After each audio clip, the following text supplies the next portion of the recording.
현대의 사육 공장이 빚어낸 결과물 가운데 가장 끔찍한 결과 중에 하나는 바로 광우병이라고 알려져 있습니다.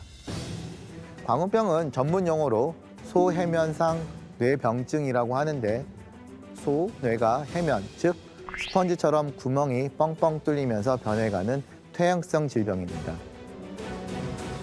이 광우병에 걸린 소는 일어서질 못합니다.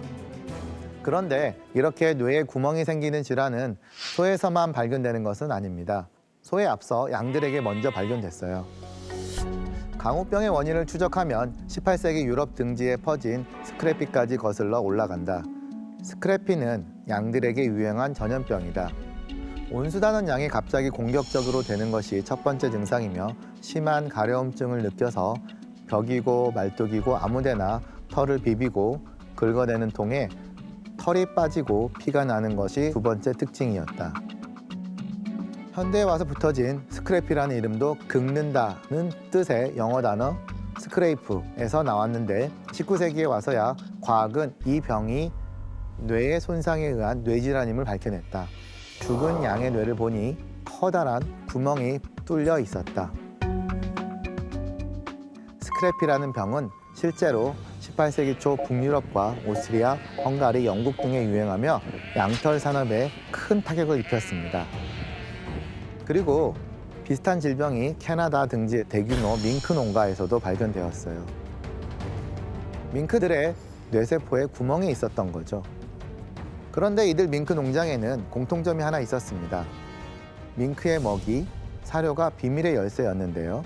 농장주들은 죽은 양이나 쓰러져 일어나지 못하는 소를 구해다 밍크에게 갈아먹였습니다.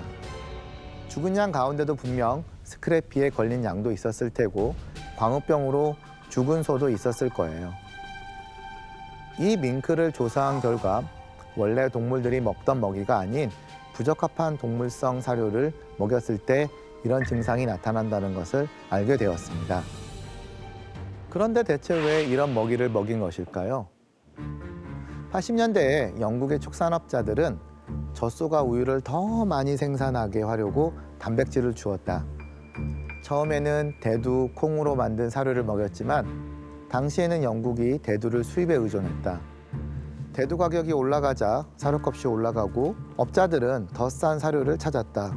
그래서 대두를 대신한 것이 육골분 사료였다. 출처를 알 수 없는 각종 동물의 시체를 가져다가 만든 값싼 사료를 젖소들에게 먹이기 시작했다.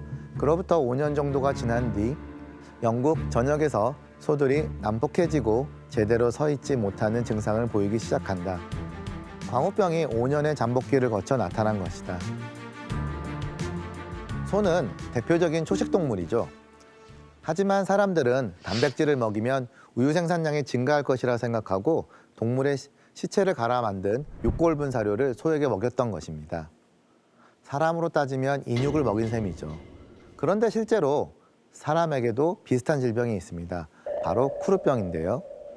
웃는 죽음이란 뜻의 쿠르는 다리가 약해지고 말을 잘 못하며 갑자기 웃음을 터뜨리는 증상을 보이다가 죽는 괴상한 병이에요.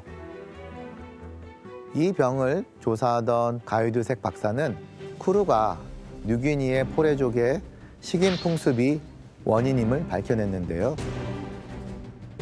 당시 포레족은 사람이 죽었을 때 사랑하는 사람의 시체를 먹으면 그들의 영혼이 함께한다는 믿음을 가지고 있었다고 합니다.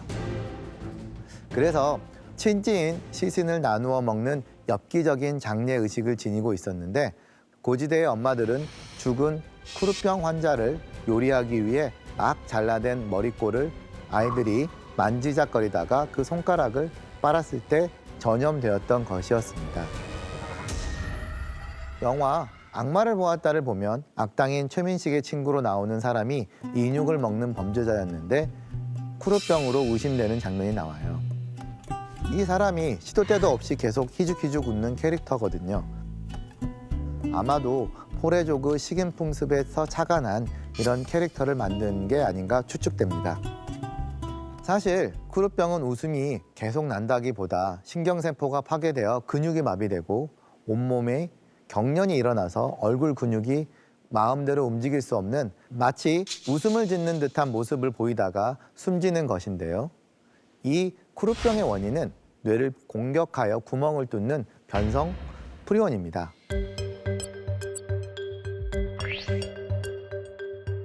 거의 모든 포유동물들은 프리온이라는 걸 갖고 있어요.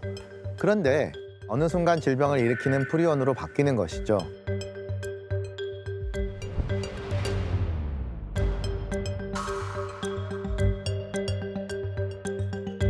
하지만 변성 프리온이 왜 그렇게 뇌에 집중돼 가지고 그런 현상이 일어난지에 대한 것들은 아직 정확히 밝혀진 것은 없습니다.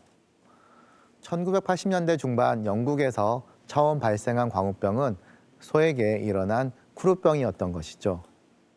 프리온이 변성된 뇌가 감염된 소를 갈아 사료를 만들고 다른 소들이 그 사료를 먹으면서 다시 변성 프리온이 감염되었기 때문인데요.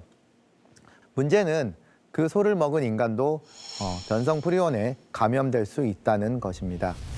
실제로 사람이 광우병에 걸린 소고기를 먹을 경우 발생하는 질환인 VCJD, 즉 변종 크루이츠벨트 야구병, 인간 광우병에 걸릴 경우 광우병과 마찬가지로 뇌의 단백질 이상으로 신경세포가 죽어 스펀지처럼 뇌에 구멍이 뚫려 결국 사망하게 됩니다.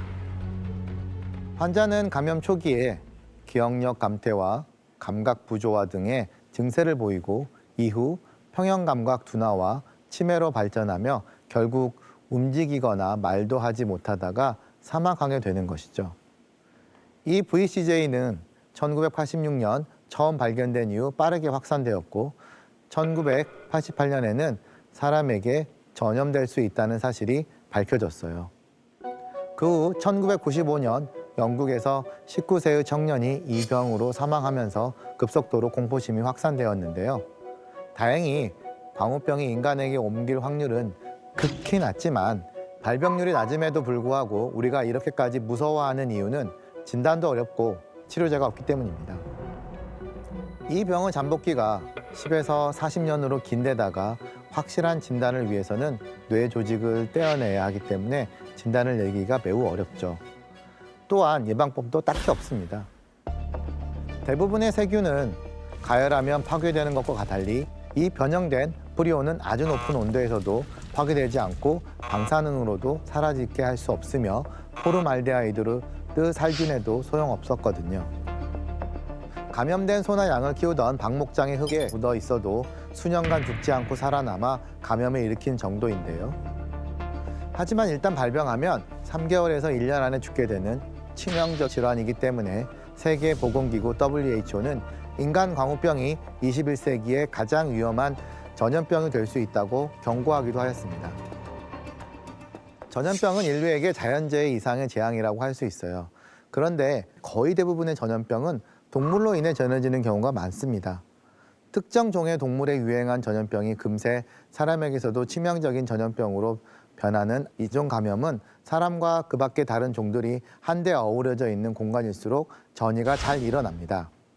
그 대표적인 지역이 중국의 광동성이죠.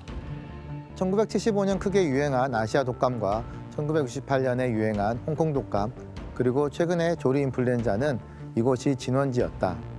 광동성 수도인 광저우 외곽에는 거대한 규모의 동물 시장이 있다.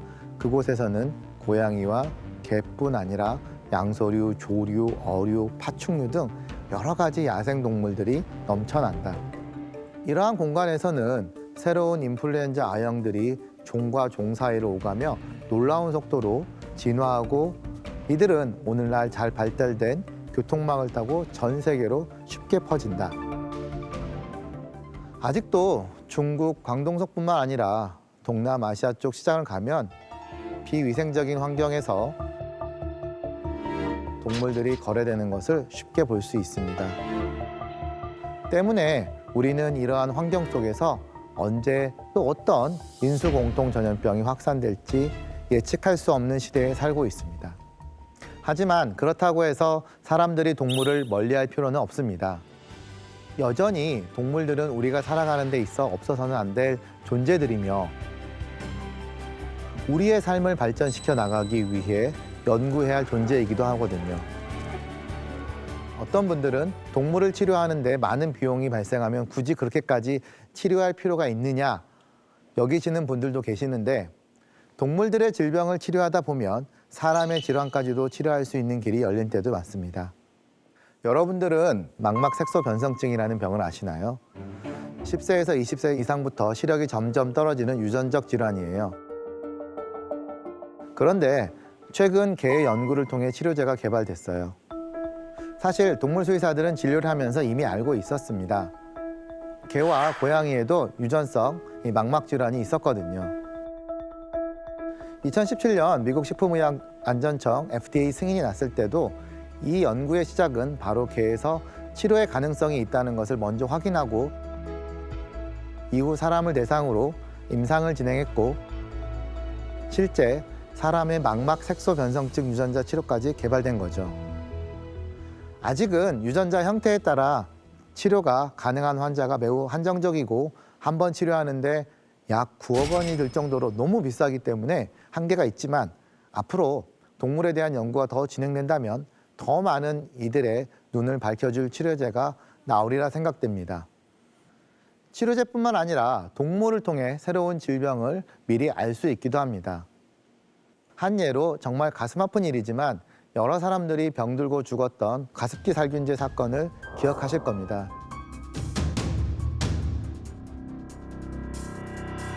그때 가습기 사건으로 사람만 다치고 죽었을 것이라고 생각할 수 있는데요.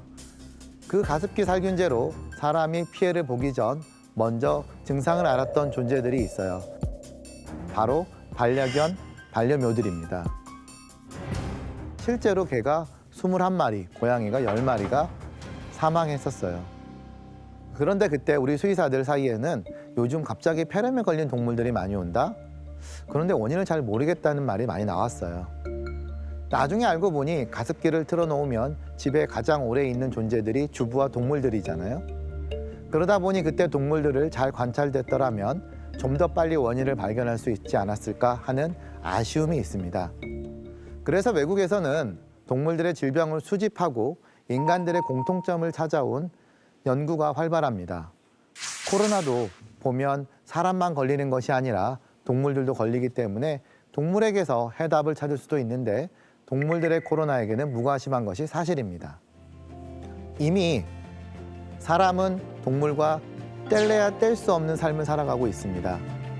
수의학은 동물의 질병을 예방하고 치료하는 학문이지만, 나아가 동물의 질병을 통해서 인간의 질병을 이해하고 유전자를 다루는 생명과학 기술 발달에 기여를 하기도 합니다.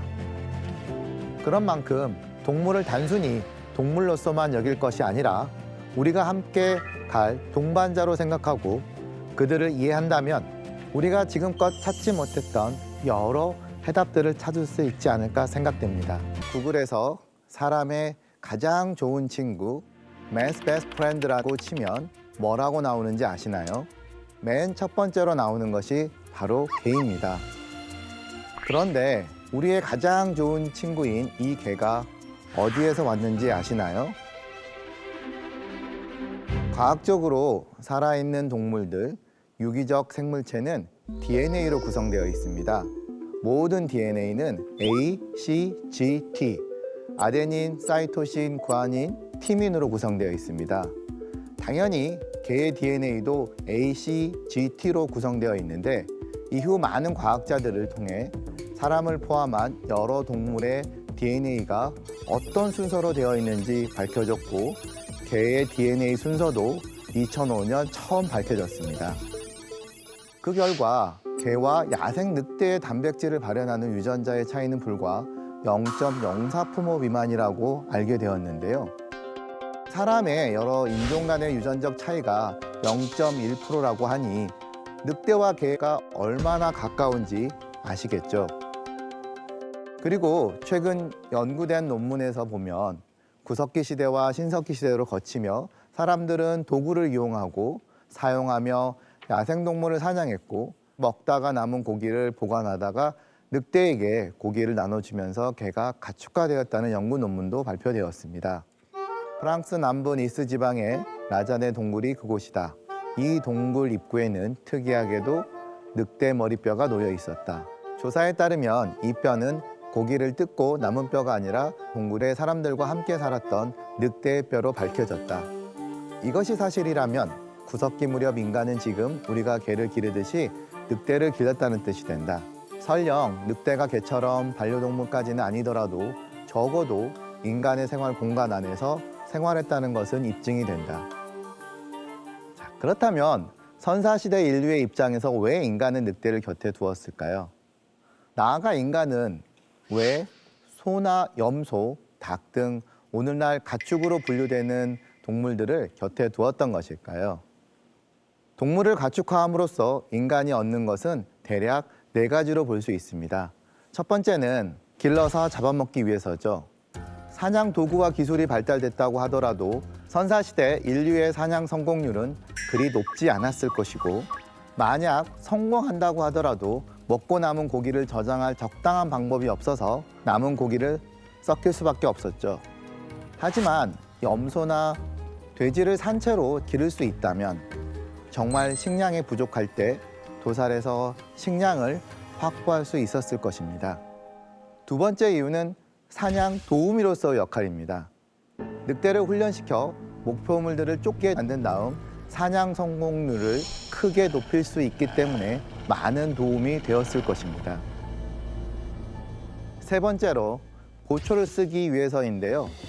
늑대를 길들여 경비, 보초를 서게 하면 인간은 다른 부족이나 큰 동물로부터 위협으로부터 안전을 확보할 수 있었을 것입니다. 마지막으로 반려동물로서의 역할입니다. 위의 조건들 외에도 인간은 정서적, 감정적 교류를 하는 존재이므로 당시 사람들은 아기를 돌보듯 늑대 새끼에게 젖을 나누어 주거나 먹이를 주었을 것입니다. 그러다 보니 애착 관계가 생겨 늑대를 묶거나 가두어 두지 않아도 도망치지 않고 계속 곁에 있다 보니 인간과 친밀함이 생겼을 것으로 추측됩니다. 이런 이유 등으로 개는 인간의 최초의 길들여진 가축으로 추정되며 세계 대부분의 문화권에서 오래전부터 길러져 왔던 대표적인 가축인데요. 그런데 늑대가 사람들에게 길들여져 개가 됐다고 하지만 현재는 늑대와 개는 외향과 성격 모두 너무 다르죠. 왜 늑대는 계속 늑대로 남았고 또 다른 늑대들은 개로 변화하여 수십여 종의 다양한 외형을 가지게 되었을까요? 그 이유는 사람들이 인위적으로 교배를 시켰기 때문입니다. 사람들은 품종을 교배함으로써 가축이 적당한 크기가 되도록 통제하며 이는 그 종의 진화와 발달에 영향을 주고 점차 표준적인 크기로 안정화된다. 또한 사육되는 동물들은 머리뼈 앞면부와 턱뼈가 짧아진다. 턱이 좁아지면서 이빨도 작아진다. 사람도 얼굴이 작고 턱이 동그라면 동안, 즉 어려 보이는데 동물들도 마찬가지로 가축이 되면 어린 시기의 얼굴이 유지되는 경향이 있다. 행동 양식도 마찬가지여서 다 자란 뒤에도 인간에게 복종적인 태도를 지닌다. 개는 늑대나 딩고와는 달리 외형과 체형이 매우 다양한데요. 이는 인간에 의한 근친교배로 품종 개량이 된 결과물입니다. 개는 사람에 의한 사육과 선택적 교배를 통해 인위적으로 야생성을 제거하고 대인 공격성을 통제하며 인간에 대한 의존성을 강하게 발현시킨 늑대인 것이죠. 사람들이 지난 수백 년 사이에 인위적인 교배를 하면서 특정 형질을 극대화하는 방향으로 선택했기 때문에 직접 먹이를 사냥해야 하는 자연계에서 존재할 수 없는 특성을 가진 개들도 있습니다. 예를 들어 지난 2009년 뉴질랜드에서 소개된 몰티즈라는 품종에 속하는 스쿠터라는 이름의 개는 코에서 꼬리까지 전체 길이가 20cm에 불과해 세계에서 가장 작은 개로 기록됐습니다. 이런 개들은 산이나 들에서 직접 사냥에 나서기는 어렵죠.